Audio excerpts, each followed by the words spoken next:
Move on to the last project, which is really the most important one that we've been working on right now, and it's currently ongoing, and it's the poseidon project. This project involves all the guys that are working here right now and deals with the development of a completely new innovative robot. So just to give you an idea, when we talk about underwater robots, usually you have to picture them as sort of box-like robots with a few manipulators that have to deal with easy manipulation tasks or maybe something. What we would like to do is to move to another kind of robot which is made of soft materials and is capable of both propelling itself in water, crawl on the seafloor and manipulate. The reason why we want to do this is because there are tasks underwater that cannot be carried out by standard robots. These are the ones that I've pictured here briefly. So imagine, for instance, the scenario entailed with oil and gas industry. In the oil and gas industry, you are always required to perform inspection or, let's say, monitoring of the sea bottom fauna and flora during the whole process of extraction of oil from the rig.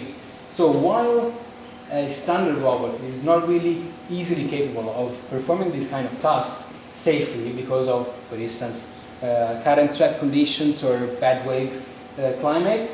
On the other hand, if you have a soft robot which is capable of moving easily close to the structures and stick onto it and then operate, that would definitely ease the monitoring of the well-being of the environment in these conditions.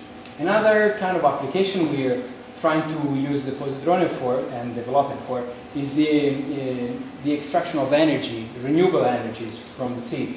So what I've pictured here very badly is, for instance, how you would employ this kind of robot, this innovative octopus-inspired robot, for monitoring the well-being of underwater turbines, or, for instance, a wave energy converter. So these structures are like a turbine, you know what it is, but a wave converter is something that continuously oscillates and moves very close to the sea surface. It's extremely complicated to go there and inspect and perform maintenance of these structures with a standard robot.